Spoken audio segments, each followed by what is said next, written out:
working for the equality of every region of the nation. So in fact, the British, the Fulani oligarchy, under the military rule of Absalom, concocted, brought about a fraudulent constitution in 1999. This constitution was formulated, was inaugurated, was enacted by a Hausa man, by a military man, and they have started using the constitution of 1999, which they believe is for democracy. It is not for democracy, because the 1999 constitution is now being contested.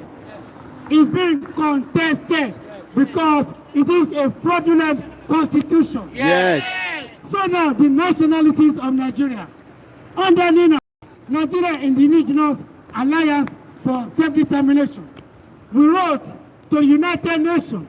United Nations are now being biased. They are being biased. Yes. If the United Nations chapter allow for self-determination, why can't the European countries, the international communities endorse the self-determination of we the Yoruba people? Yes.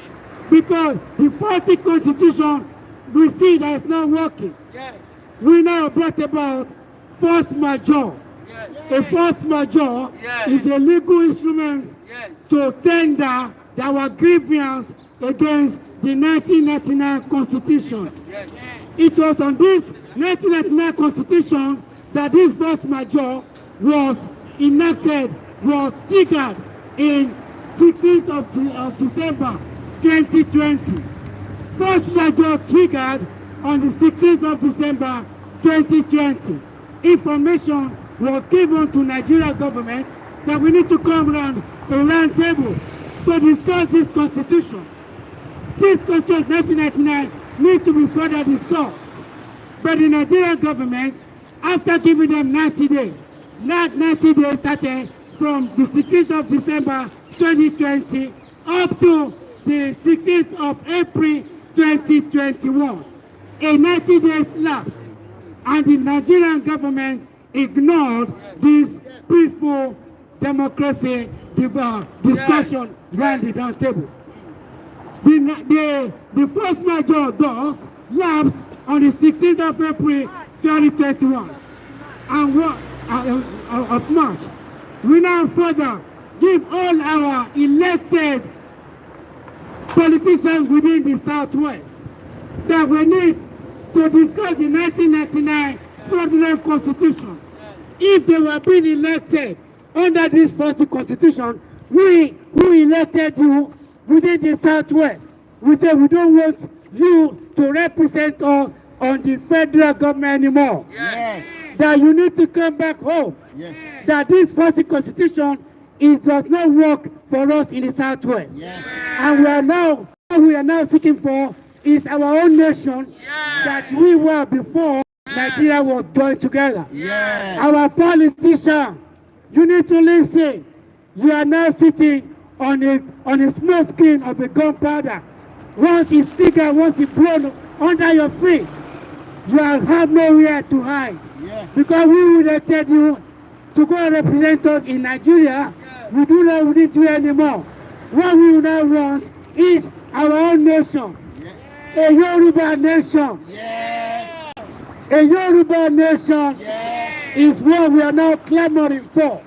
It's not what we want. Yes. Yoruba nation. Yoruba nation. Yoruba nation. No retreat. No surrender. No retreat. No surrender. No retreat. No surrender. Once again, we also want the international community to support us for the freedom of our hero, for the freedom of our Yoruba fighter, for the freedom of a man that the Nigerian government pursuing his life in the person of Chisande Adeniyi Adeyemo, popularly known and called Igboho, Igboho, Igboho. He's a freedom fighter. He's a freedom fighter.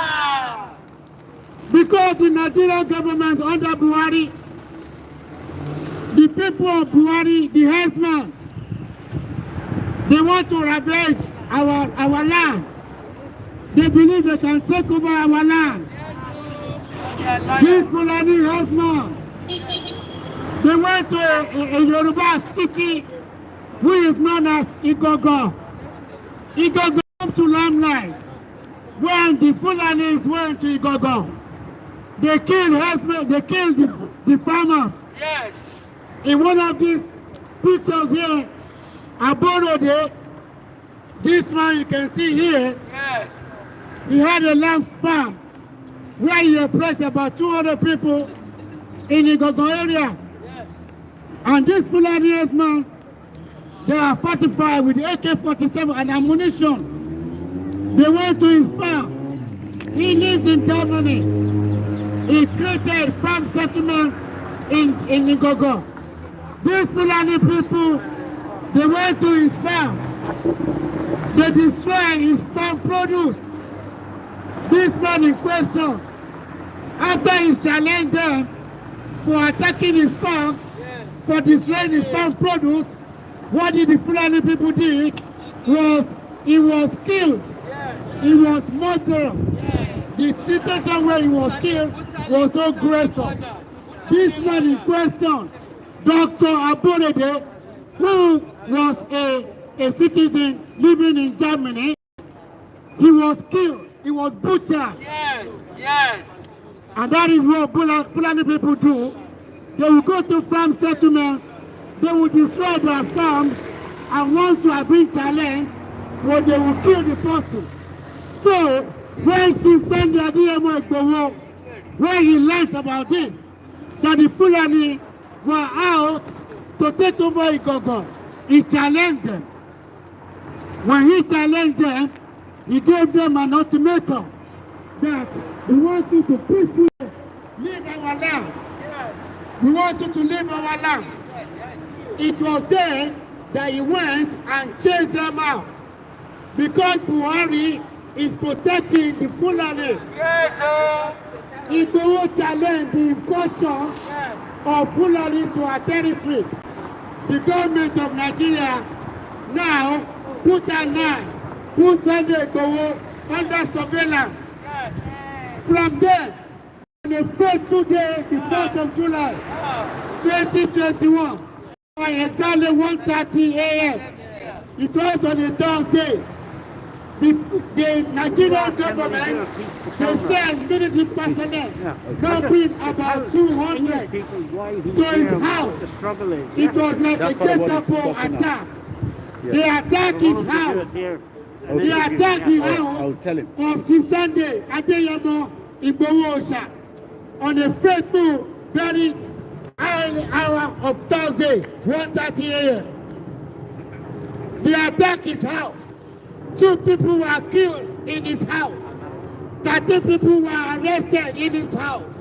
They were taken to Abuja. Ever since then, they declared Sunday wanted man. He escaped. They went to his house purposely to assassinate him, as they used to do. They are fond of assassinating anybody that speaks against the government. So on this fateful day, since then, Sunday was declared a wanted man for standing against the incursion of the Fulani people. He escaped being assassinated. He escaped being killed. And on the fateful day, as you know, anybody under the United Nations that is free from persecution, any country that is able to flee to, should give him an asylum, should protect him from being killed by the government that wants to kill him. On the 18th of July 2021, Sunday Adeyemo Igboho flee Nigeria to go to Germany and route Cameroon. Benin Republic. The surveillance has been laid on him. The government has laid a surveillance on him. When he escaped, he went through Cameroon, Benin Republic, to go to Germany. And on getting the border of Nigeria and Benin Republic, he was detained and arrested by the government of Party Talon. Party Talon arrested a freedom fighter. Party Talon of Cameroon, Benin Republic, arrested a man, a hero of the Yoruba people. As we speak, Party Talon of Benin Republic is still holding Sunday Adeyemo Igboho, who is a hero of the Yoruba. So we are saying, Party Talon, President of Benin Republic, free Sunday Igboho now. Party Talon, the President of Benin Republic, free Sunday Adeyemo Igboho now. He is not a terrorist. Yes. Sunday Igboho is not a terrorist. Yes. Sunday Igboho is not a terrorist. Sunday Igboho should be set free. He is a freedom fighter. Set him free. President Talon of Benin Republic, say Sunday free. Freedom for Sunday Igboho now. Igboho Oropa, Sekomo, Oropa, Freedom, Igboho Oropa, Sekomo, Oropa, Sekomo, Owó bàbá dami jẹ́kọ̀mọ́. Owó bàbá dami jẹ́kọ̀mọ́. Owó bàbá dami jẹ́kọ̀mọ́. Owó bàbá dami jẹ́kọ̀mọ́. Owó bàbá dami jẹ́kọ̀mọ́. Owó bàbá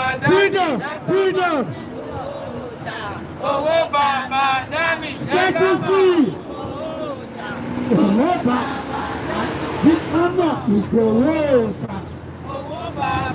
olórí ogun owó bàbá dami akíkanjú owó bàbá dami Jẹ́kọ̀mọ́ Igboho ṣá owó bàbá dami Igboho ṣá Party Talon owó bàbá dami Freedom for Sunday Igboho ṣá owó bàbá Party dami Talon Igboho ṣá Set Sunday free owó bàbá Party dami Talon Igboho ṣá owó bàbá dami Jẹ́kọ̀mọ́ Igboho ṣá owó bàbá dami. Freedom Igboho ṣá owó bàbá dami Igboho ṣá owó bàbá dami olórí ogun Igboho ṣá owó bàbá dami Jẹ́kọ̀mọ́ Igboho ṣá owó bàbá dami Igboho ṣá owó bàbá dami Freedom Igboho ṣá. Party Talon Benin Republic President Freedom for Sunday. Once again, you are watching a live broadcast, the 5th of February 2022, as we continue to demand the free, unconditional release of Chief Sunday Adeyemo Igboho that has been held in Benin Republic on behalf of the federal government of Nigeria.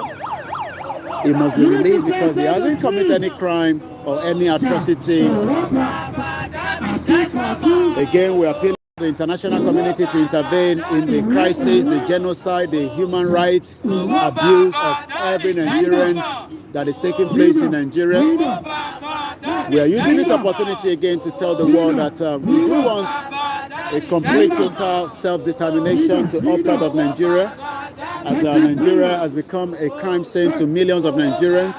Nigeria still remains the capital poverty of the world. The 1914 amalgamation has literally done more damage to millions of Nigerians from around the globe.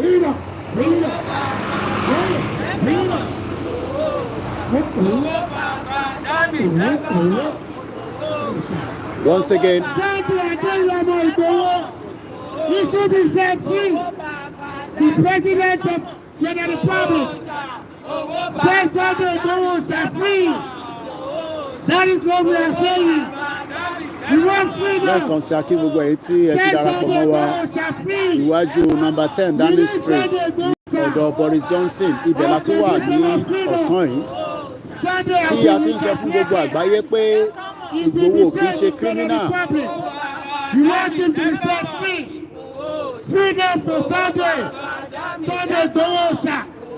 He should be set free. Freedom, freedom. Ẹ̀yin tẹ́ ń wò wá lórí péèjì Koiki Odùduwà ẹ lọ sórí Koiki Media so that you can continue to watch the program. As you can see, ẹ bá lọ sórí platform méjèèjì yìí ẹ máa rí wò láti bẹ̀ on Instagram. Bye for now.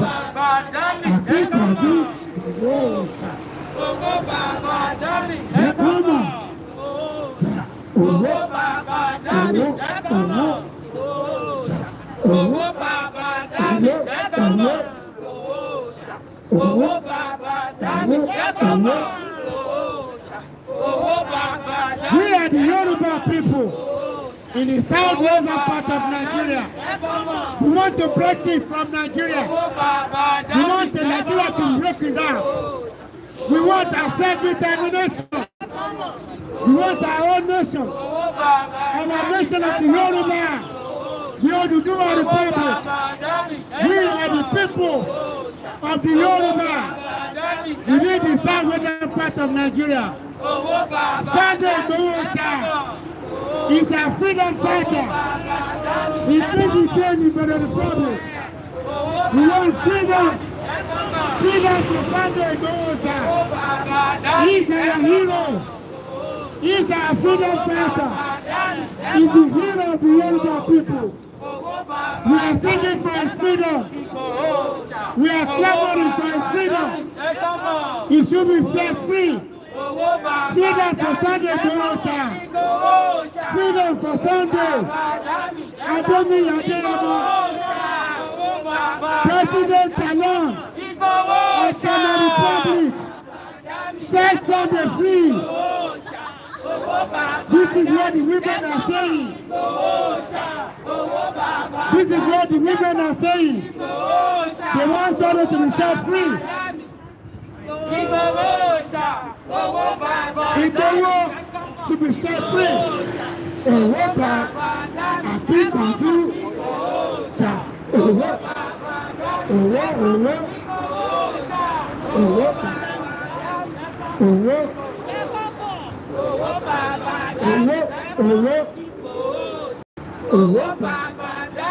Come on. Let them go.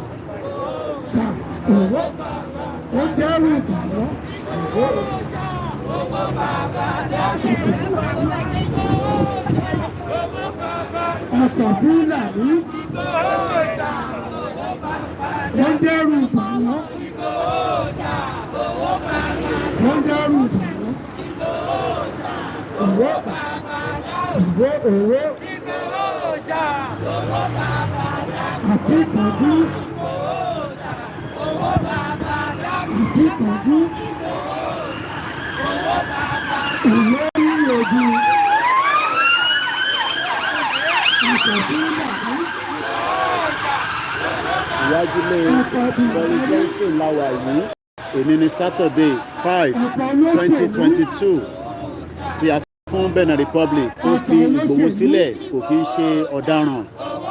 Òun ni àwọn ìyá wa tún jáde fún Igboho ní ọ̀sán yìí tí wọ́n ń sọ fún Boris Johnson kó ránṣẹ́ sí Talon nílùú Benin Republic pé kó tú Igboho Sunday sílẹ̀ torí pé kò kí ń ṣe ọ̀daràn kò dẹ̀ ń ṣe ẹlẹ́wọ̀n.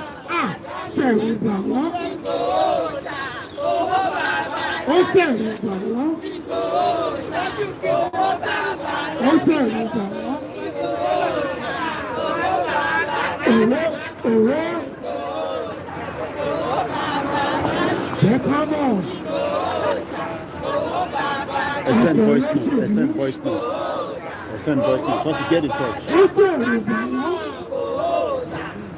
Set him free. Set him free. Release. Freedom for Sunday Igboho, sir. Freedom. He's our hero. He's our freedom fighter. President alone of the Republic says set him free. Sunday Igboho, sir. He's a freedom fighter. He's our hero. Sunday is our hero. He's our hero. He's the hero of the Yoruba.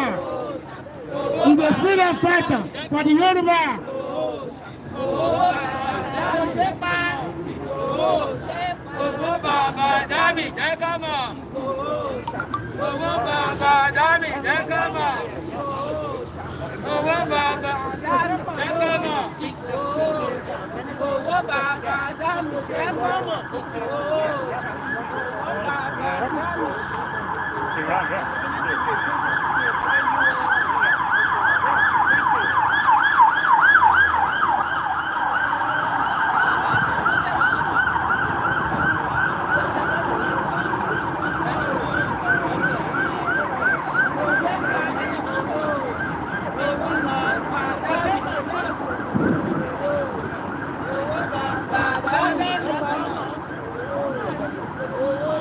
Once again, a very good afternoon. If you've just joined us, you're watching a live transmission as we continue to ask Benin Republic to release Chief Sunday Adeyemo Igboho.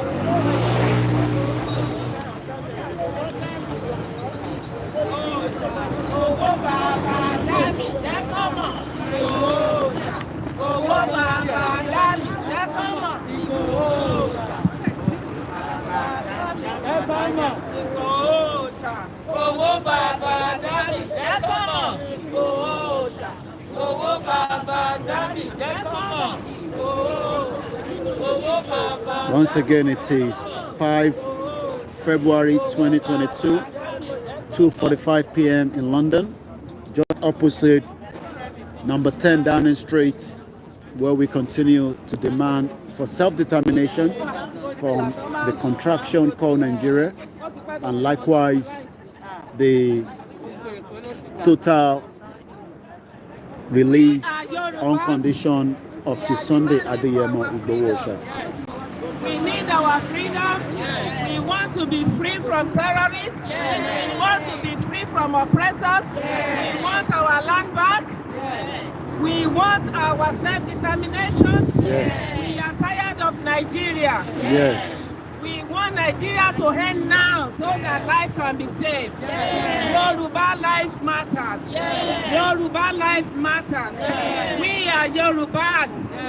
We are Yorubas. We need our land. We don't need the terrorists. We don't need the hire killers. We don't need the henchmen in our land. We want our peace in Yoruba land. We are peaceful people. We are Yorubas. We need our land. We are crying out now to save our lives, to save our generations to come. So Boris Johnson, we are crying to you. We are crying out for our land to be saved, for our generations to be saved, for our people back home to be saved, for our homes to be saved. We don't want the Fulani in our land anymore. No more. And we want our hero to be free. Sunday Igboho to be free. Free him now. President Talon, we are asking you to send Sunday Igboho free. He's not a terrorist.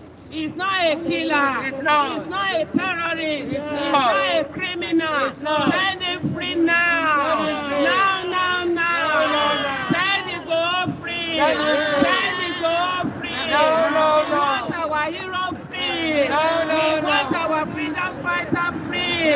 He must be free. We want him now. Now. Set Igboho free. Cannot listen to us. Honor our cry and set Igboho free. Set Igboho free now. Set Igboho free now. President Alam, enough is enough. Set Igboho free. He must be free. He's not a terrorist. He's not a bandit. Set him free now. Set him free now. He's our hero. He's our hero. He's our beloved man. Set him free. Set him free now. Now. Set him free. Now. Set him free. Igboho must be free. Yes. Igboho must be free. Now. Set him free. Now. Set him free now. Let him be benefited. Set him free. Yes. Be free. Now. Set Sunday Igboho free. All we are asking is for his freedom to be a free man. He's not a terrorist. Set him free. He's not a criminal. Set him free. We want to see him now. We want Igboho now. Lord, set Igboho free. Set Igboho free. Set Igboho free. You have arrested all the Yoruba citizens. Set Igboho free. Set Igboho free. We want Igboho free. President Salah, set Igboho free. Igboho must be free. Igboho must be free. You have arrested all the Yorubas. Set Igboho free. We want our freedom. We want our freedom. We want our freedom. Set Igboho free. This is what is happening in Nigeria. Killings, children, every day. Set Igboho free. Set Igboho free. Igboho must be free. All we are asking, set Igboho free. Set Igboho free. Set Igboho free. Igboho must be free. Igboho must be free. Set Igboho free. Set Igboho free. Now. Yoruba nation. Yoruba nation. Yoruba nation. Now. Igboho must be free. Igboho is not a criminal. It's not a criminal. We want Igboho's freedom. We're asking for Igboho's freedom. He must be free. Sahara reporter from London, 5th of February 2022. As the Yorubas continue to demand the free release of the Sunday Adeyemo Igboho.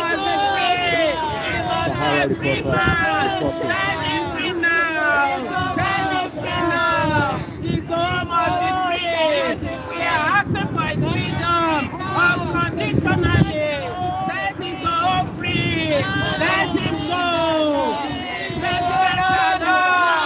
Let him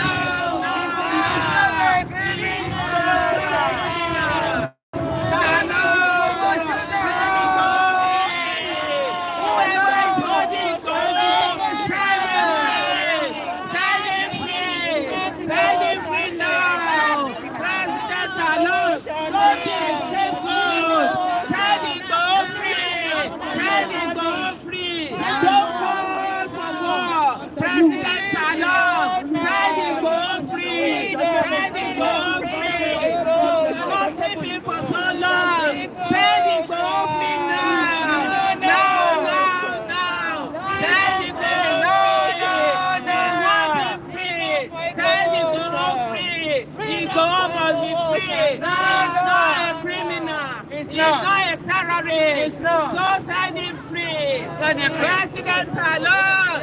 Set him go free. Set him go free. He's our hero. He's our beloved. We want him free. Set him free now. Now, set him go free. You're still watching a live transmission. That is what is happening. Nigeria. The ISWAP, the Boko Haram. Everywhere. Yes. I was actually born in Nigeria. Wow. Really? Where? When was that? 1960. Just before the coup. Yeah. We were living there at the time. My parents were there. So were you They were evacuated out. So your parents were working in Nigeria then? Yeah. Okay. They were on the River Niger. It's a little place, Ibadan. Ibadan, yes. This man that we are talking about, he was almost killed in Ibadan by the Nigerian government. All these ones have been killed by the terrorists. And the British government has kept quiet. The United Nations kept quiet. America is saying nothing. I did 12 years now. Total mess all over the place.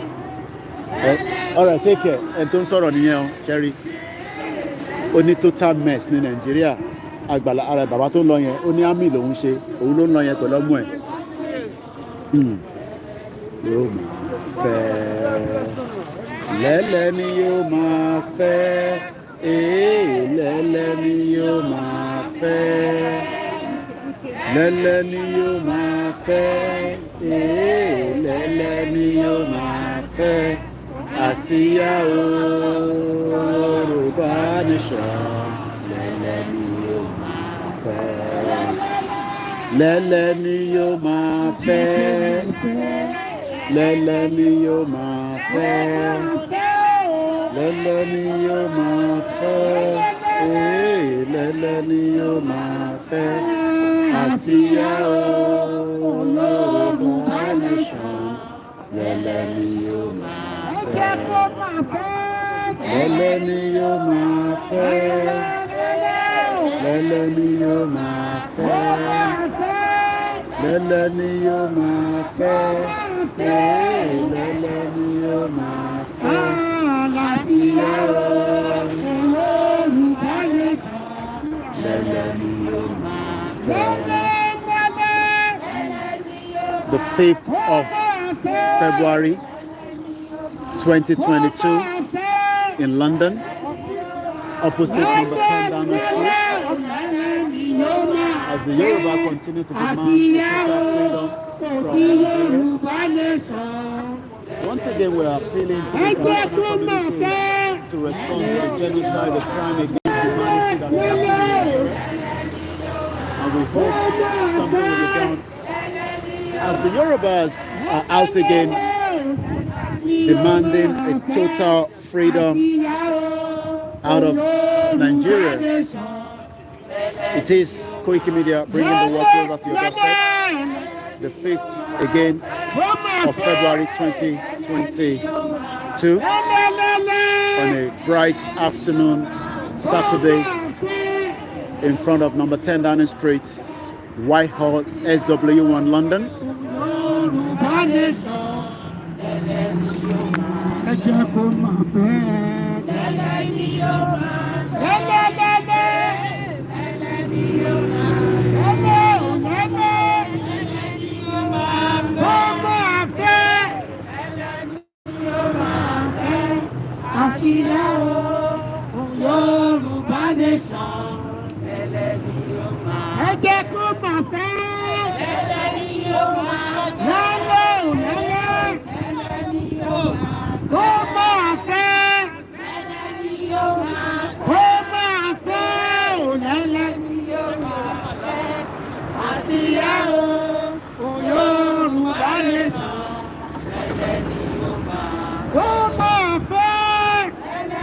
This is what is happening daily in Nigeria.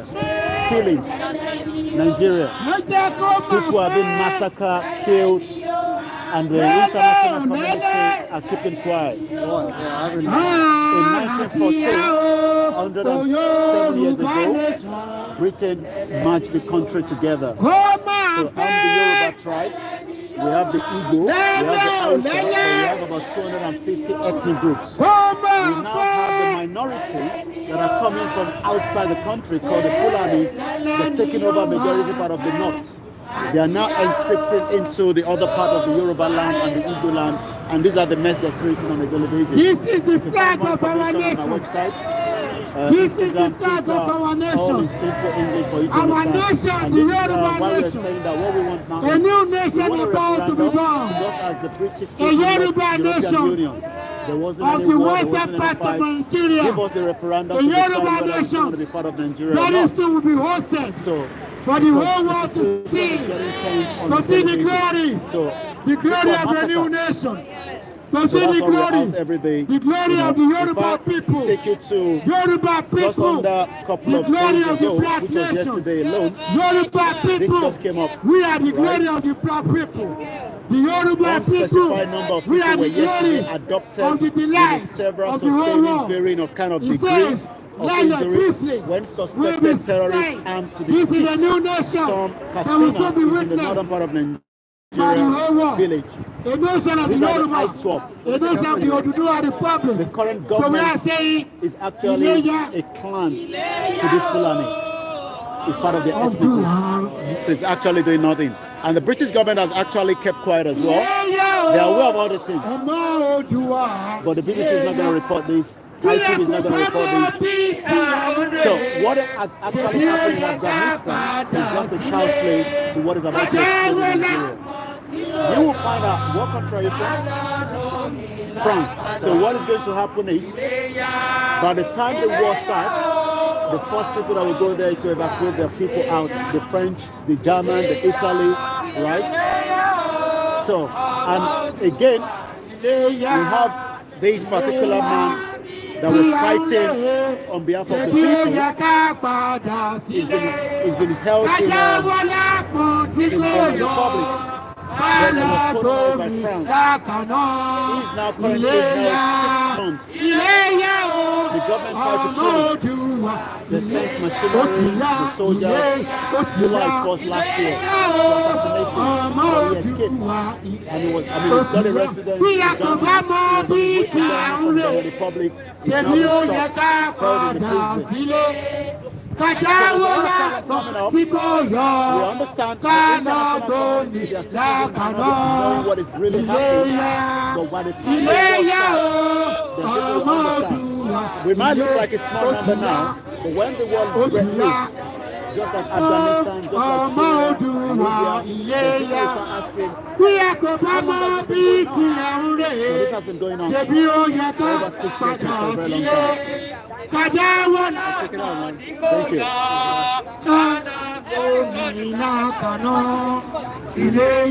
Once again, as we continue to explain to people the reason why we're here, you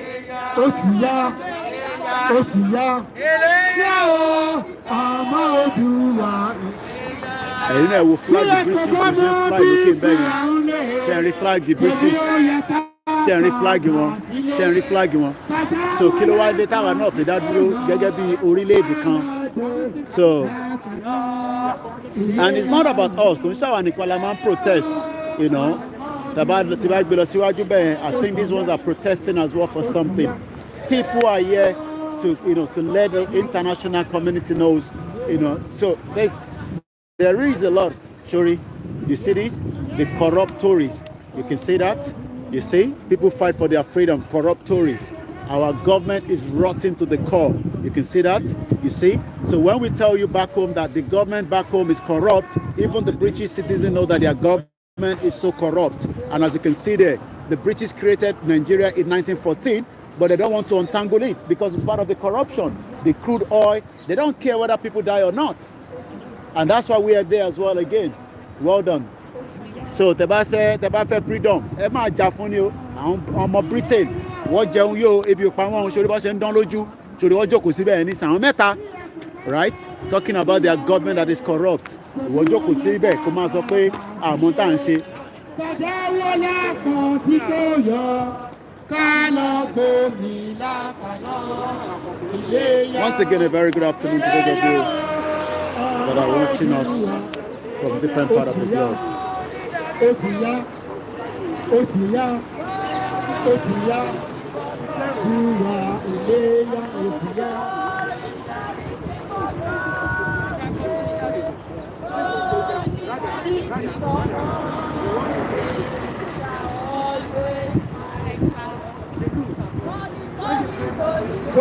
Solidarity for Sunday. Solidarity for Sunday.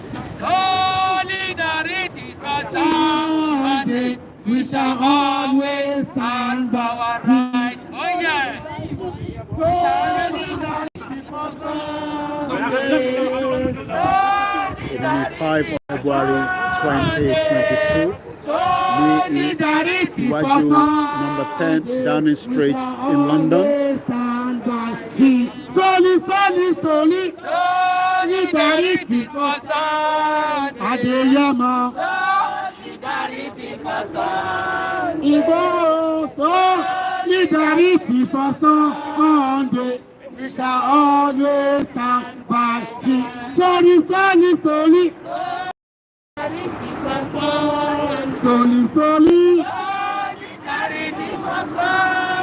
Solidarity for Sunday.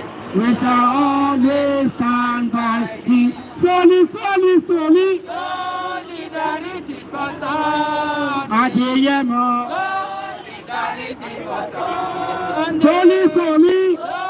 Solidarity for Sunday. We shall always stand by him.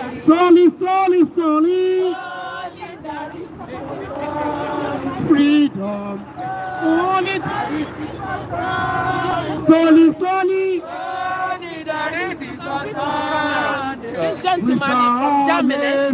He's asking why we protesting. Okay. I said we are demanding for our self-determination to have our Yoruba nation. Yes. Also for the freedom of our hero, Yes. of our freedom fighter, Yes. Sunday Igboho. And I now our own nation say yes. Yes. We're going to fight for it. Ẹ jẹ́ kó gba We mic. must fight for Let's it. give her the mic. Ẹ jẹ́ ká fún ní mic.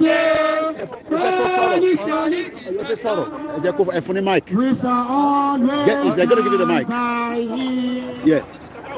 So, Gentleman from Germany, just want to say. Hi everyone, I'm Ibrahim, I'm from Germany. I just want to say that I really support what you do. if you look at, because we want our people back I home really support to. what you do, guys. I know you're fighting for your nation. You want a peaceful land so you can live in and you can go back home. And without any stressful times, you will never see peace.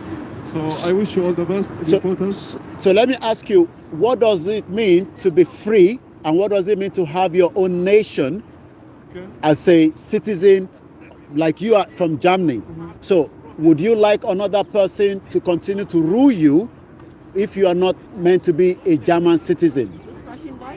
I prefer to speak in English. Yes. First of all, no one likes to be ruled by any other nation. We all like to be free, that's for sure. And the main problem here is that nations tend to exploit all our resources, everything, deplete our natural resources so that the country will stay in debt. And this way the country cannot even progress. So will they stay, they will even go back steps behind and they will not progress. That's why I believe that everyone should be free, should fight for the right. And the 100-mile journey starts with a step. So A piece of. I support it very much. I'm really happy that you're supporting. I love your country. I have a lot of music. I have a lot of Nigerian friends, and I hope you all are chopping life here in Britain. Thank you. You've had in there. We must continue to engage more people. You can see we are Yes. in a very in front of number 10 Downing Street. Everybody that goes by, passes by, they make inquiries about what we are here for. We always let it be known to them that we are the people, the Yoruba people of the southwestern part of Nigeria. Because they are having the empathy for what we are feeling. They are having the feelings of how the government of Nigeria is subjugating, kneeling on our necks, not allowing us to have freedom, because they are subjugating us, they are suppressing us, they are depressing us, they are making sure that we don't have to speak out. But with the Yoruba, we are speaking out, that we are longing for self-determination. We are clamoring. We want our own self-determination of our nation. And that's why we are here, in front of number 10, Downing Street. Yoruba people want freedom. Yes. We want freedom. Yes. Yes. Yoruba nation. Yes. Yoruba nation. Now. Yoruba nation. Now. Freedom for Sunday Igboho. He is our freedom man. He is our freedom fighter. Yes. Sunday Igboho. He is our hero. Hero. He is our hero. He should be set free. Yes. He's not a terrorist like the government of Nigeria. Sunday Igboho is a freedom fighter. Yes. President alone of Benin Republic. Free Sunday Igboho now. President alone of Benin Republic. Free Sunday Igboho Now. Negotiation. Unconditional release of Sunday Igboho now.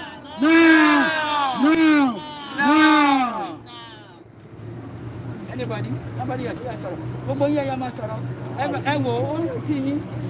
Boris Johnson. Ó ní bàbá òun sọ̀rọ̀.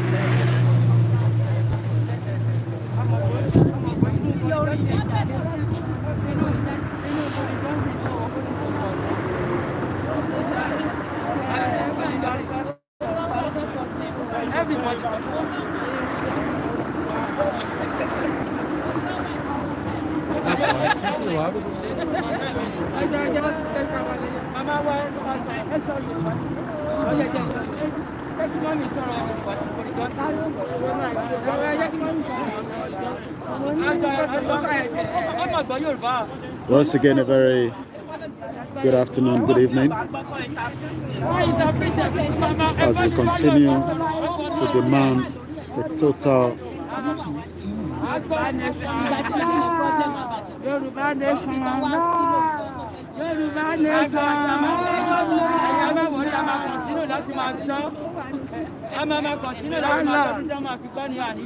I appeal to you and I beg you. A sì ń sọ fún ẹ báyìí o. A ń sọ wẹ́rẹ́wẹ́rẹ́ salon. Nípa kò rìlíìsì Sunday Igboho. Ẹ jọ̀wọ́ sọ̀rọ̀ wọ́n ní kọ́ọ̀dù ẹ jọ̀ọ́.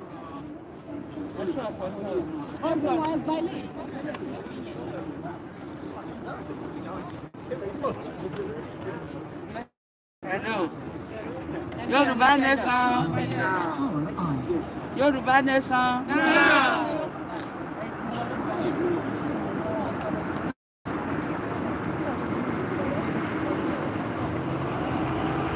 President Salon. President Salon. À ń sọ fún ẹ pé kó fi Sunday Igboho sílẹ̀.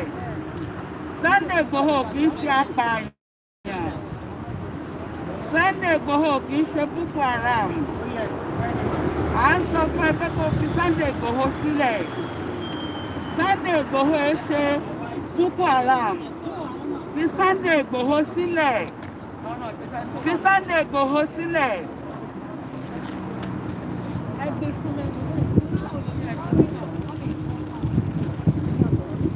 Fi Sunday Igboho sílẹ̀. Sunday Igboho kì í ṣe apààyàn. Ó ń ṣàpàyàn. Sunday Igboho ẹ ṣe tẹ́rọ́rìsì. Kì í ṣe Boko Haram. Fi Sunday Igboho sílẹ̀. Fi Sunday Igboho sílẹ̀. Tó o bá fẹ́ kóbìnrin ọ̀pọ̀ ọjà.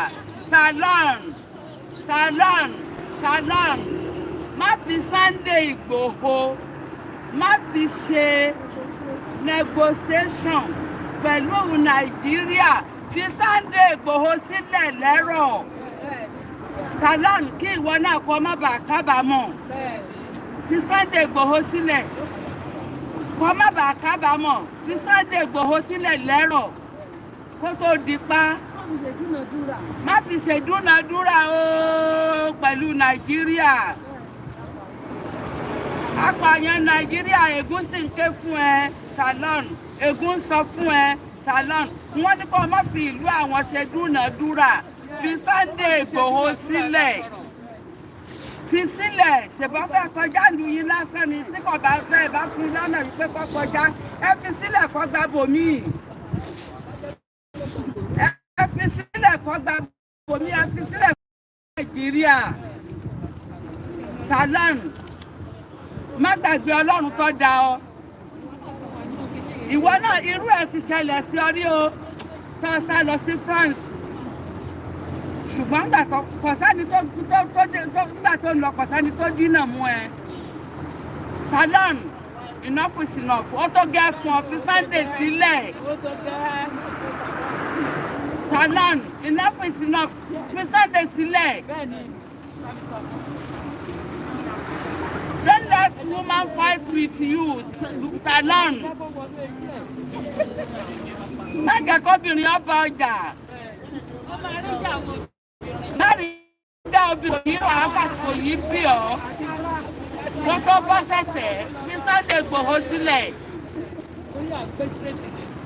kì í ṣọ̀daràn kì í ṣàpàyàn àwọn tó dáràn Buhari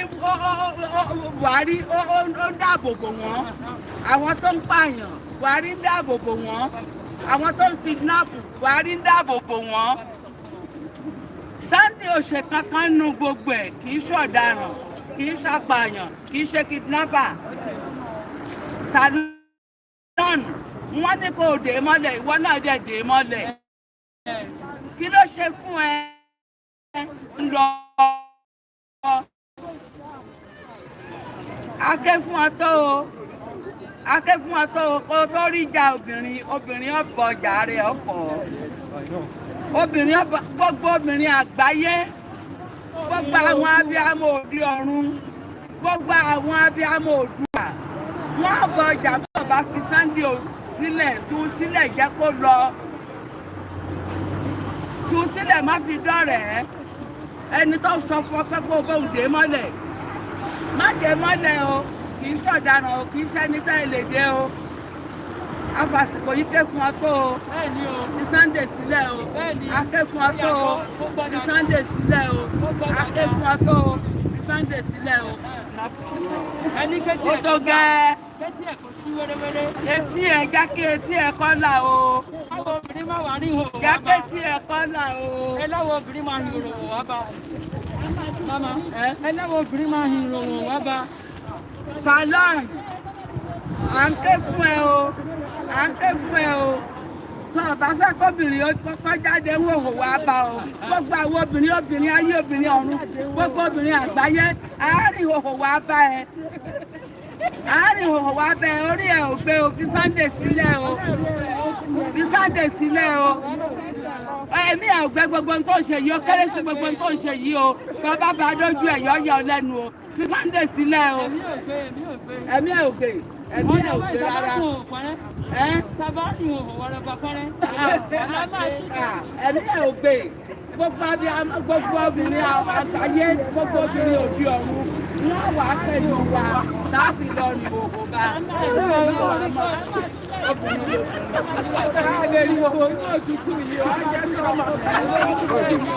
ṣẹ́wà bí táwọn ní kí n ṣe ẹjọ́ kóbi níbi ìrìnà ìjọba ìṣẹ́gun ní láti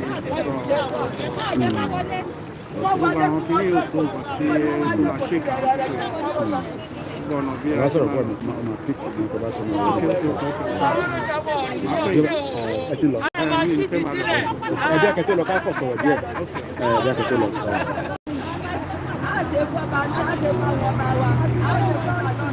ẹ̀wọ̀n a lè ṣe ń bí bàtà bá ṣe ń bí wọ́n máa kó wa lọ sí sọ́rẹ̀.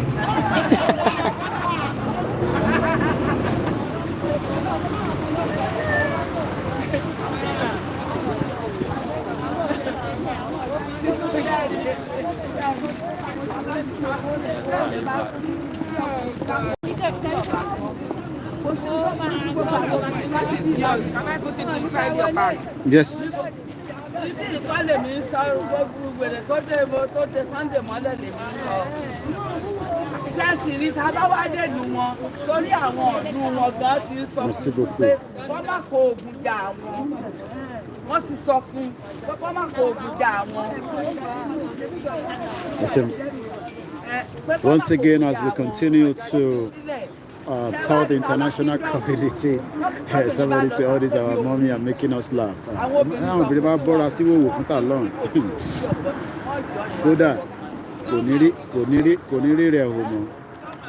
Let's come back here to my face slightly as we continue to tell the international community Nigeria is not working. It is a crime scene. Let's bring this to our face as well. Ẹ̀sọ́ fún Talon pé kó fi Igboho sílẹ̀, kó má fi Igboho ṣe negotiation at all. So once again, it is the 5th day of February, just opposite number 10 Downing Street, where we continue to tell the international community that Talon must free Chief Sunday Igboho. Adúpẹ́ lọ́wọ́ gbogbo ẹ̀yin tí ẹ̀yin náà láǹfààní àti máa gbọ́ wa níbi tí ẹ ti ń wò wá. We need to do more of these kind of rallies. Ẹ má sọ pé méjì ṣẹ̀rí àwọn òyìnbó tó jókòó síbẹ̀ yẹn tí mo lọ bá lẹ́ǹkan wọ̀ ju mẹ́ta lọ. But they are making their stay known by putting their ground down. Ẹ̀yin náà ẹ má ní tẹ bá wà nílùú tẹ bá wà èyí tó bá gbà yín láyè ẹ jáde ká lọ fi ẹ̀dùn ọkàn wa wọ̀n. Tá a bá jáde kò sí ọ̀kan tó máa wá help wa, àwa la máa help ara wa. As you understand me saying, we need to continue to go out. Wọ́n ti ń ṣe náà ní Paris, ẹ jẹ́ ká replicate ẹ̀ ní gbogbo ìlú kan níbi tọ́mọ Yorùbá bá wà. Kò ń sọ pé ká jókòó sí online nìkan, ẹ jẹ́ kí present wa, àìmọye àwọn tí a ti fún ní card, àìmọye àwọn tó ti make enquiries, àìmọye àwọn tó yẹ wọ́n ti bá wa ṣe fídíò. Ẹ ti understand me saying, gbogbo kìíní yẹn ó níṣẹ́ tí ó máa ṣe. So it doesn't matter how small, how big. Let us continue, to demand, a free movement, a free out of Nigeria. So gbogbo wa náà ni a lè gbégbèsè yẹn. Tá bá wà ní Germany, ẹ jẹ́ ká jáde.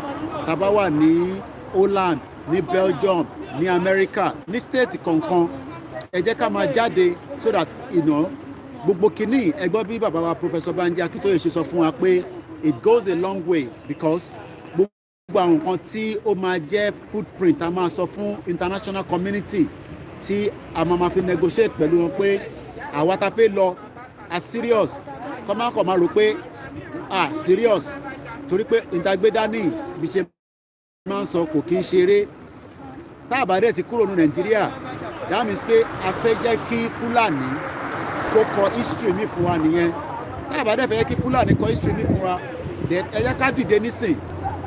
A ní àfẹ́ election mọ́ 1999 constitution yẹn is a fraud. Ó níyàn kan tó béèrè ìbéèrè kan náà tí a máa ṣàlàyé ẹ̀ lẹ́kùnrẹ́rẹ́ bọ̀ máa sọ question yẹn nísìn but a bá ń ṣètò à ṣàlàyé ẹ̀ torí pé ọ̀pọ̀lọpọ̀ àwọn kan wọ́n fẹ́ darapọ̀ mọ́rọ̀ Yorùbá nation torí wọ́n náà àwọn ti fẹ́ Haúsá, àwọn ti fẹ́ Igbo, àwọn ti fẹ́ àwọn aráàlú míì. Èmi wá ń bèrè pé ṣé ẹni tí ó ń gbé ní abroad ṣé kò ní mo ń bọ̀ mo fẹ́ lọ mú mẹ́sẹ̀gì yẹn jáde jẹ́ ń lọ wò bí a ti bá lè rí nísìn if not mo ti send ẹ̀ sínú email mi náà a máa treat the topic yẹn because these are part of the reason why a lot of people don't want to support Yorùbá especially àwọn tó bá ti fẹ́ aráàlú míì bí àwọn fẹ́ Haúsá wọ́n wà concerned pé ǹjẹ́ tí a bá gba Yorùbá nation kí ló máa ṣẹlẹ̀ sí àwọn ẹ ti understand nísìn ànílé sọ̀rọ̀ nísìn mo wà ní orí broadcast àdẹ̀wà ní Central London engineer tó ń pè wá màá bá yín sọ̀rọ̀ tí bá ṣe tán lálẹ́ engineer Miki màá bá yín sọ̀rọ̀ ẹ ṣe gan-an all right àbọ̀rọ̀ mi ò yé yín nísìn so ṣé torí àwọn tó wá náà fẹ́ Haúsá àbí ẹni tó lọ fẹ́ Fúlàní ṣé nítorí ẹnìkan wá ẹ ti understand me sìn so ẹni tí kò bá fẹ́ darapọ̀ mọ́ Yorùbá nation because of all this concern I don't think it's a concern at all it's all about just like àwọn tó bá jẹ́ Yorùbá tó ń gbé ní UK tó fẹ́ òyìnbó wọ́n máa ṣe tó ń pè ní immigration wọ́n máa ṣe processing bá BCB tó bá fẹ́ aráàlú míì tó ní British passport ó máa láti submit application pẹ̀lú home office ló máa ṣe wá regularize ẹni yẹn so ẹ̀yin tẹ́ bá ti fẹ́ aráàlú míì tí ẹ̀yìn gbàtà bá gba orílẹ̀-èdè tán bóyá o fẹ́ ìṣẹ̀kírì ni o fẹ́ ẹni tó kì í ṣe Yorùbá kò mí pẹ́ níyàn lè apply fún immigration status a máa mọ ẹni yẹn dáadáa just like bí àwọn tá à ń gbé nílùú òyìnbó majority of us they've captured our fingerprint so that fingerprint yẹn ló fi máa mọ̀ pé ẹni yìí ó wà nínú system bóyá nígbà tó dé kò níwèé kó tó di pé wá lọ fẹ́ yàn nígbà tó bá wá fẹ́ yàn tán wàá fún ní ìtàn pè ní resident permit yẹn ó máa lead lọ sí indefinite stay yẹn máa lead lọ síbi tó máa fún ní British passport but kó tó fún ní gbogbo details yẹn ó máa náwọn ìgbésẹ̀ kọ̀ọ̀kan tó máa ṣe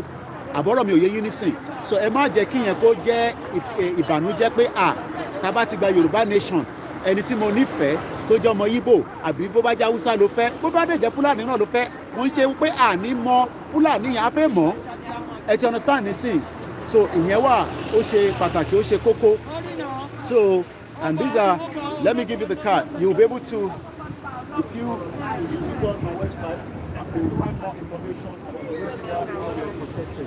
Yes, you're welcome. Àbọ̀rọ̀ mi ò yé yín nísìn. So we should not be concerned about that. Our concern now should be to get out of Nigeria as quickly as possible because it's not a country that is going to work for anybody. Kò ṣiṣẹ́ fàgbàlagbà, kò ṣiṣẹ́ fọmọdé. It has become a death trap. You know, millions of Nigerians do not have access to the basic things of life because a ti pọ̀jù nínú Nigeria. You know, ìwọ náà máa wo family ẹ, whether family ẹ tó wà Nigeria ni àbí family ẹ tó wà abroad. You know, everybody is going through a pain because of this country called Nigeria. It is not going to work and don't expect it to work. So tó bá feel pé Nigeria will work, you would have to wait a very long time because it is not going to work. And as I always say, these are countries that fought for their own freedom as well. So freedom yẹn, àwọn náà máa ṣe kí ni, a máa jà fún ni. Lára ìjà tá a dẹ̀ máa jà, òun náà ni à ń ṣe báyìí. By coming out all the time, kò bá jẹ́ nínú òtútù, òtútù ò ní kíyàn máa jáde. Because tá a bá gba ilẹ̀ wa tán, a ní opportunity. But Nigeria is not going to give you opportunity. Then the question again is, those of you that keep saying it's not going to happen in our lifetime. Ìjà yìí kò ń ṣe ìjà tó lè ṣẹlẹ̀ in our lifetime. Let me take you back to Soviet Union. Soviet Union ní 1991, as at 1990, wọ́n mọ̀ pẹ̀lú yẹn ó máa dissolve, ó máa pín. Ní 1990, ẹni tó wà nínú Soviet Union níjọ́ náà lọ́hùn, wọ́n mọ̀ kó máa pín. Soviet Union lágbára ju Nàìjíríà lọ, ní population wọ́pọ̀ ju Nàìjíríà lọ, ìyẹn Nàìjíríà tá à ń sọ lẹ́ni. Ní military wise wọ́pọ̀ ju Nàìjíríà lọ in terms of GDP. But eventually ní December 26, 1991, ìlú yẹn pín sí 15 different countries, independent countries. Wọ́n yà kúrò nítorí pé already wọ́n ti kó gbogbo wọn papọ̀. So olúkálukú dẹ̀ mọ ibi tóun máa yà sí. Lára àwọn ìlú tí ó jáde náà níjọ́ náà lọ́hùn, òun ni Ukraine tẹ́ ń rí nísìn. Àwọn ọmọ Ukraine nísìn wọ́n ready láti defend ilé wọn against the invasion of Russia. We are literally in front of number 10 Downing Street. Ibẹ̀ láti ń pariwo tí Boris Johnson kò dẹ̀ sí nǹkan tó fẹ́ ṣe. Nàìjíríà ni wọ́n ti lè máa halẹ̀ mọ́ yín. Nàìjíríà lọ́lọ́pàá máa halẹ̀ mọ́ yàn. Ọlọ́pàá ti halẹ̀ mọ́ yàn níbí báyìí. Nítorí pé ẹ̀tọ́ wa la wá jà fún. Bọ̀ ní Nàìjíríà nísìn ọlọ́pàá máa lé yín, wọ́n máa yìnbọn, wọ́n máa yin tear gas. Ṣé ìlú tẹ́fẹ́ wà nìyẹn? So tó bá dẹ̀ wo building tó wà ní ẹ̀gbẹ́ mi, òun ló ń pè ní eléyìí tó wà ní bíbá, òun ni Scotland Yard. Eléyìí tó wà lẹ́gbẹ̀ẹ́, òun ni Ministry of Defence. So ṣé Britain ò ṣe allow kí terrorists máa gbé ìbọn káàkiri nílùú yìí? Right? Britain ò ṣe allow kí terrorists kó máa gbé AK-47, AK-49 kó máa gbé káàkiri. kọ́ máa fi pa àwọn aráàlú àwọn ṣe ń defend ìlú wọn against the invasion of terrorists kódà àwọn tó jẹ́ in-house terrorists gbogbo gbà ló ń lé wọn mú. So and now those of you that are keep saying that Koiki ẹ jẹ́ ká fún wọn láyè kí a lọ ṣe election jabajaba o election tó ní meaning election tó ní làákàyè kankan tẹ́ fẹ́ lọ ṣe election tẹ́ ti ń ṣe láti 1999 tí Ọbásanjọ́ fi jẹ president for 8 years tó ṣẹ̀ wá ní ká jọ ká dáríjì àwọn ká forgive òun àbẹ́ ẹ̀ gbọ́ pé Ọbásanjọ́ ní ká forgive òun ni ṣé kí n tún play video yẹn fún yín gbogbo yín náà ṣàlẹ̀ ti gbọ́ video yẹn tí Ọbásanjọ́ ní ká dáríjì òun ó ní ká dáríjì òun Ọbásanjọ́ ó ní káwọn èèyàn dáríjì òun Ọbásanjọ́ ni ó ní àwọn ọ̀rọ̀ òun ti ṣẹ̀ wá ó ní ká dáríjì òun so for 8 years ó wà lórí oyè so at the end of the day gbogbo wa náà láti gbọ́ fídíò yẹn so Ọlọ́run máa dájọ́ gbogbo wọn.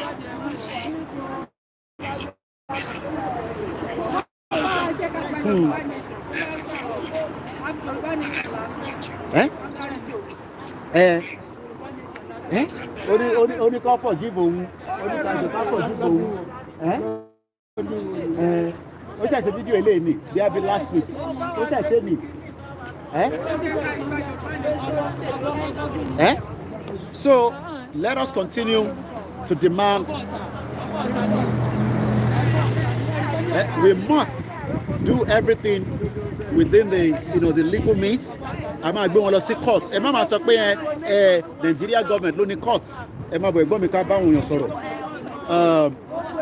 ọ̀pọ̀lọpọ̀ àwọn èèyàn wa fáfàní tí kò yé wọn dáadáa sometimes wọ́n máa ń ní Yorùbá nation yẹn pé àwọn mọ̀ pé bó ṣe ń jẹ wá lógún tó but àníri gbà kí lẹ máa sọ fún ẹni tó máa ń sọ pé àníri gbà tó máa ń sọ pé àlérí gbà kí lẹ máa sọ fáwọn tó máa ń sọ bẹ́ẹ̀. Well, it's unfortunate gbogbo tọrọ pé bóyá àníri Yorùbá nation gbà we let it be known to everybody that we are on the road to victory. The very soon victory is we are rest assured that our victory is assured. It's not by a human being that is giving us the assurance, but Almighty God is giving us the assurance that our Yoruba nation is within the reach now.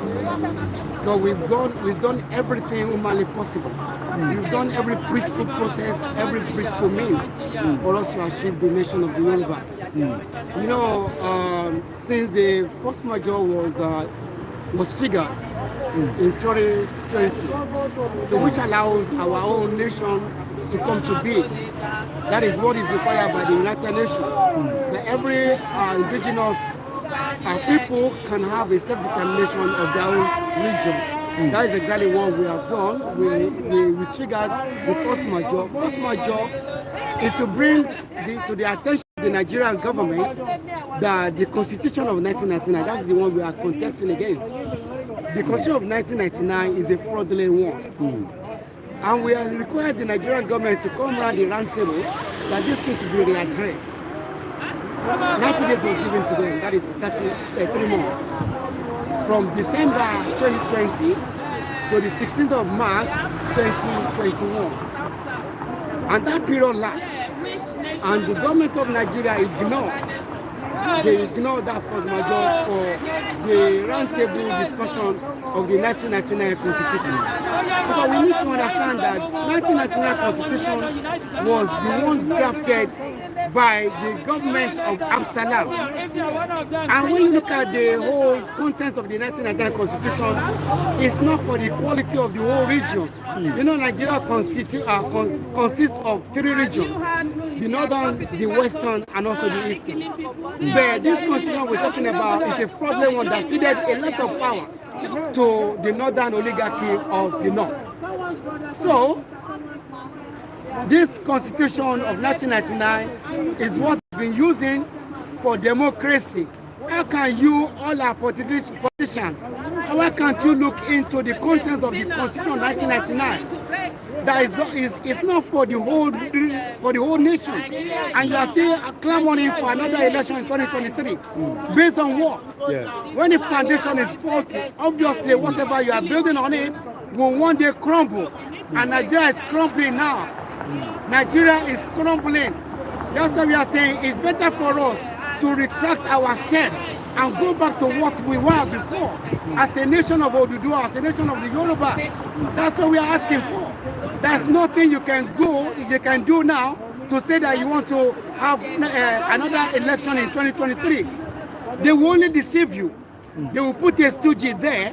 They will tell you the presidency being ceded to the south. Wọ́n ní kẹsàn Yorùbá díẹ̀ ọ̀nà ìbò yẹn ti pọ̀ jù. Ṣùgbọ́n nígbà tẹ́ bá ní pé kán sí the power pé wọ́n fẹ́ gbé fún Yorùbá, ìgbà tó bá gbé fún Yorùbá, at the end of the day wọ́n máa tún máa deceive wa ni, wọ́n máa deceive wa ẹni tó yẹ pé mùmú say our mumu don do, our eyes are open, ojú wa ti là, ṣe wà ń tiwa látijọ́ ní wípé power to the south, power to the south, power to the south. At the end of the day, the same deception náà ni, the same people don't believe pé they were born to rule, àwọn náà ti máa rule, náà máa dictate. So wọ́n fi a southerner sí presidency, wọ́n fi a northerner tó máa ní power more than the president, wọ́n fi sí abẹ́, you know. So gbogbo yẹn ó jẹ́ kó ju wálà. Kí ni ìdí tí ọmọ Yorùbá ò gbọ́dọ̀ tún máa bá wọn sọ̀rọ̀ election 2023? Kò tiẹ̀ yé ni torí ọmọ Yorùbá àti nǹkan tó ṣẹlẹ̀ ní south àti nǹkan tó ṣẹlẹ̀ ní region àní Yorùbá region bọ́n ṣe ń tẹ̀ láti wọ́n fẹ́ take over ni, wọ́n fẹ́ take over, wọ́n fẹ́ gba territory wa. Nígbà tí wọ́n dẹ̀ gba territory wa àwa àlélájú wálẹ̀ kí tàlùbọ̀ kókó bọ̀, a gbọ́dọ̀ múra sí ọ̀rọ̀ ara wa nísìnyí torí election yẹn fraudulent ló máa jẹ́. Wọ́n ti sọ fún yín wọ́n ní power, wọ́n ní àwọn population wọn ojú tiwa lọ ní south, àwọn tó yẹ pé desert policy ṣe kí population kó wà more strive ní north than the people of the south. So wọ́n sọ fún wa, you know, tó ìjọba tí ń lọ sí election míì wọ́n máa tún gbá a lójú ni. The only need ni pé ká ní region tiwa Yorùbá, nǹkan tá à ń fẹ́ nìyẹn. There is nothing about restructuring wọ́n ti clamour fún for very many times, etí wọn di wọn gbọ́ sí wa. So now the best thing ni pé kí a ṣe kí ni, kí a dá dúró as a Yorùbá, as a Oduduwa Republic, kí a dá dúró ló máa pè wa. So election gbọ́dọ̀ sí. Kí láǹfààní pé èèyàn máa dá dúró gẹ́gẹ́ bí orílẹ̀-èdè, kí làwọn àǹfààní ẹ̀ fáwọn tí kò bá yé? Fún ẹ̀yin tí ò bá yé yín, ó yẹ kẹ́ 1959 nígbà tí bàbá Awólọ́wọ̀ tó jẹ́ Western Region leader, ẹ̀rí gbogbo nǹkan tá a ti jẹ, àǹfààní tá a jẹ, a ní good medical kìíní, a ní free education, tó yẹ yín advancement, a ní cocoa house, a ní economic hub, economic power, tó yẹ yín kò sí nǹkan tá a ní. Àǹfààní yẹn pọ̀ fún wa. Ẹ má bẹ̀rẹ̀ àwọn sọ pé ńgbà tá a bá gbà bá a lọ fẹ́ bẹ̀rẹ̀ ẹnu ọkàn sọ ẹnu wa kò wọ́n tó bá dojú ṣíṣú fòrò àlà tó bá ní pé ká gba nation wa ẹ rí i pé ẹnu wa kò, àwọn ọ̀tá ló ń sọ pé ẹnu wọn ò kò, ẹnu Yorùbá kò. tó yẹ ẹlẹ́ka fi yẹn sẹ́yìn wọ́n ní àfisẹ́yìn ní eégún fi aṣọ, ẹnu Yorùbá kò. Tábà gba region wa la máa mọ àǹfààní tó máa jáde ń bẹ̀. tó yẹ yín gbogbo àwọn tó jẹ́ lókè pọlitíyàn tó bá kó Yorùbá jẹ a máa fà sílẹ̀, a máa tẹ̀ bọ̀ lójú, a máa sọ fún wọn tẹ̀ nífẹ̀ẹ́ ṣe ni, ìbẹ̀rù yẹn máa fún wọn tẹ̀ nífẹ̀ẹ́ ṣe. báwọn ló protest fún Boris Johnson bẹ́ẹ̀ ní ìsìnkú ọdún mẹ́ta lọ, mẹ́tàtà tó wà bẹ́ẹ̀ ní ìsìnkú wọ́n protest against Boris Johnson. ní ilẹ̀ Yorùbá tá a bá gba Yorùbá àwọn mẹ́ta tó jókòó yẹn wọ́n protest tó lè against fún wa ní Boris Johnson. advantage nìyẹn, donating tó lè dá ògo wa padà fún wa nìyẹn, pé ká gba Yorùbá nation kò yẹ kó sí election rárá. Wọ́n ti sọ fún yín PVC tó ń sọ pé ó outdated, dúdú mo sọ pé ó ti wà expire, how can it expire? Ara àwọn gimmicks sọ fún yín nìwọ̀nyẹn. So the only thing ni wípé ká tiraka, ká fi ọwọ́ sí kí a gba Yorùbá nation, nǹkan tó lè pè wá nìyẹn. Thank you very much. Well, òun ni ẹ ti gbọ́ láti ẹnu ìkànnì àwọn tí a jọ wà ní ibi tí a ti ń sọ pé adádúró òun ló lè pè wá. Tẹ́ bá ní àwọn ìbéèrè tẹ́yìn náà fẹ́ béèrè, ẹ láǹfààní àti béèrè àwọn ìbéèrè yẹn. Ẹ jẹ́ ká ṣí ojú òpó díẹ̀ ẹ mọ̀ pé mi máa ń láìkì ká tún jẹ́ kí ẹ̀yin tí ẹ wà ń lé náà ká gbọ́ látọ̀dọ̀ yín bọ̀tẹ́ bá ti ń pè èyí tẹ́ fi ń gbọ́ mi nílé ẹ mọ̀ pé fóònù méjì lélẹ̀ nísìn ẹ reduce the volume yẹn pátápátá kí ẹ wá pè adúpẹ́ lọ́wọ́ gbogbo ọmọ Oòduà pátápátá adúpẹ́ lọ́wọ́ èyí tí ẹ wà nílé náà ẹ̀yin náà nísìn àwa gbọ́ láti ẹ̀yin náà ẹ pè ká gbọ́ láti ọ̀dọ̀ yín 475-940-5097 ilẹ̀ Yorùbá ìta wà nínú ẹ̀ nísìn kò láǹfààní kankan tó ń ṣe fọ́mọdé bẹ́ẹ̀ ni kò láǹfààní kankan tó ń ṣe fún àgbàlagbà ẹ jẹ́ ká fi sílẹ̀ fún àwọn Haúsá tó bá fẹ́ máa lo Nàìjíríà káwọn máa lo Nàìjíríà káwa tètè kúrò nínú Nàìjíríà torí pé àgbákò ni Nàìjíríà jẹ́ Nàìjíríà ò ní ṣe àǹfààní kankan fún èèyàn kankan ẹ jẹ́ a lọ sí kọ́là wa àkọ́kọ́ ṣe fẹ́ dá sórí ètò ní ìyá wa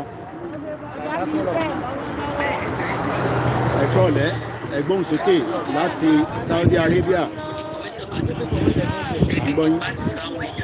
àgbọ̀yìn ọlọ́ọ̀bá tó sílẹ̀ kọjọ́ ni yóò jẹ́ ká gbà nínú ọ̀rọ̀ yóò ní gbogbo dé agbára tó lọ bàbá wa ti Sunday Igboho olóhùn sì fi wọ́n sílẹ̀ nínú ìrọ̀rùn báyìí làwọn ẹni bí máa fi wọ́n sílẹ̀ a máa gba Yorùbá nation ní ìfọkànbalẹ̀ ní dáadáa lẹ́rìí bàbá wa ti fi máa mú orí ní Ìlọrin orí prógrámù yẹn wọ́n sọ pé àwọn kan fẹ́ ṣe protest pé tó bá dẹ̀ ṣe protest yẹn pé torí kì í ṣe Yorùbá kọ́ ló fẹ́ ṣe wọ́n di pé wọ́n lọ dá jàgídíjàgùn. ṣé wọn rà lóṣẹ̀ ń gbọ́ wọn díẹ̀ ṣá èèyàn rà lóṣẹ̀ ń gbọ́ tó ń pè.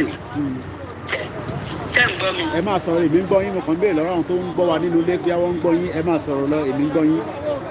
ó dà pé kó sọ fún wọn o tó bá ṣe pé àwọn tó máa dé àwọn station wọ̀nyẹn kó lè sọ fún wọn pé tó àwa kọ́ la fẹ́ ṣe protest o àwa kọ́ la fẹ́ ṣe protest o kó má lọ ṣe protest kó fi bà Yorùbá nation jẹ́ ìyẹn mo ní kí n pè é sákèésí sá àwọn kẹ́kẹ́ sọ fún kẹ̀tẹ̀kẹ̀ kọ́ńtàtì wọn. a ti ń ṣiṣẹ́ lórí yẹn a mọ̀ nípa àwọn tí wọ́n ń pera wọn ní Odùduwà descent ẹ ṣé gan ni àmín. nínú ìrọ̀rùn àti àlàáfíà ara òun ní sọ́kú mọ́ wa lójú àwa náà ní sọ́kú mọ́ wa Ọlọ́run fún àwọn bàbá wa ìlú àwa wa Adébóyè Ọlọ́run fún wọn ní okun àti agbára àti ikó wa jẹ pẹ́pẹ́pẹ́pẹ́ èyí náà tẹ̀lé wá bẹ̀rẹ̀ ní fojú nìkan ẹ̀mí rí dààmú ṣáàlà ọ̀rà máa Ọlọ́run kún gbogbo wa. ẹ ṣé gan ni thank you very much ẹ má bínú a máa manager náà nítorí pé ariwo pọ̀ ní background ẹ bá wa mute ti background hello. adúpẹ́ fọlọ́ ẹgbọ́n sókè. àwa ni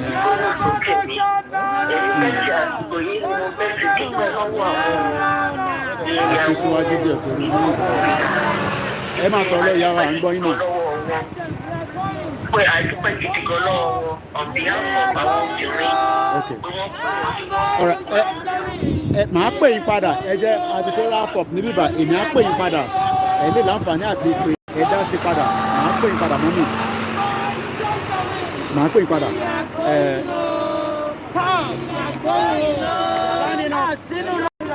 We are wrapping up now. Yes. How are you? How are you? I'm saying that will be useful for you for all the necessary information. This is what the British government created in 1914. Now there's more killings taking place on a daily basis, but the British government refused to say nothing about it. There's what we call the ICE war, the terrorists. Nigeria is number 3 in terms of the global terrorism index in the world.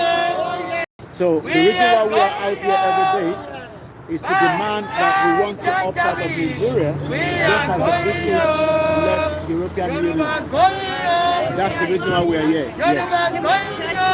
Please go ahead, please. Yes. We are going home. Yoruba nation. Now. Yoruba nation. Now. Yoruba nation. Now. What do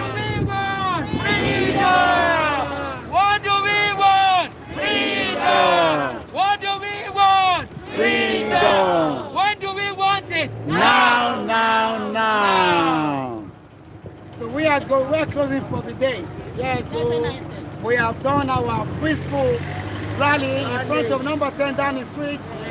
So now for us to close for the day, we have to sing our Yoruba Nation national anthem. So that closes it for the day rally in front of number 10 Downing Street. So this is the anthem for our new nation. Yes. The nation that we all will see. As soon as the anthem will be recited now for the whole world to know our national anthem. Iṣẹ́ wa fúnlẹ̀ wa, fórílẹ̀-èdè wa, kàgbéga, kàgbéga, kàgbéga fáyé rí. Ìgbàgbọ́ wa ní pé bá ti bẹ̀rù làbọ̀ mọ́, ká ṣiṣẹ́, ká ṣiṣẹ́ lọ́la. Ìṣọ̀kan àtòmìnira ní kẹ̀kẹ́ ká máa lépa.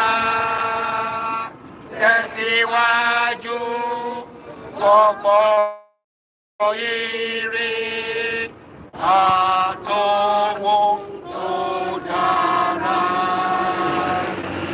Ọmọ Oòduà dìde, bọ́ sípò ẹ̀tọ́ rẹ̀. Ìwọ ni ìmọ́lẹ̀ ògo adúláwọ̀. Yoruba nation now. Yoruba nation now. Yoruba nation now. Thank you all. To all the Yoruba citizens all over the world. To all the Yoruba sons and daughters. The anthem, the last stanza of the anthem says, all children, sons and daughters of Oduduwa, you are asked to rise up to your rightful position because we are the glory of the black race. God bless you all over the world of Yoruba. Stand by us for our self-determination, for our Yoruba nation. No retreat. No surrender. No retreat. No surrender. No retreat. No surrender. God bless our nation of the Yoruba. Yoruba nation. Amen.